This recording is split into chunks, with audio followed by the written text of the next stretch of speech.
ఇప్పుడు సింగిల్ స్క్రీన్లో first day అందరు ఫ్రెండ్స్ని 10 మందికి ఫోన్ చేసి నైట్కి బరీ టికెట్లు తీసాను రా, ఫస్ట్ రోజు రా, వెళ్ళాలిరా, రాత్రి నిద్ర పట్టకుండా కొంతమంది ఇద్దరు రేపు మార్నింగే 15 నిమిషాల ముందు స్టార్ట్ అయ్యి వెళ్తామో లేదో ఆ టెన్షన్ ఉంటుంది చూసారా, ఆ ఎంజాయ్మెంట్ ఎవ్వరికీ రాదు.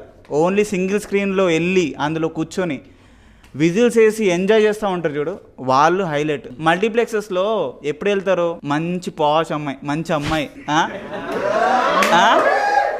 మంచి అమ్మాయి ఉంది, ఆ రేంజ్కి మల్టీప్లెక్సే కరెక్ట్ అంటే అరే పాప్కార్న్ కూడా కొనాలి, బడ్జెట్ ఉందా లేదా చూసుకొని అప్పుడు మల్టీప్లెక్స్కి వెళ్తారు. అది డిఫరెంట్ థింగ్.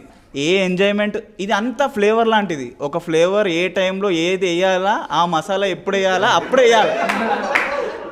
బాగా చెప్పారు. అవును కదా. ఇప్పుడు సింగిల్ స్క్రీన్ ఏంది, అరిసి ఎంజాయ్ చేసి విజిల్స్ వేస్తేనే అదే సింగిల్ స్క్రీన్ ఎంజాయ్మెంట్.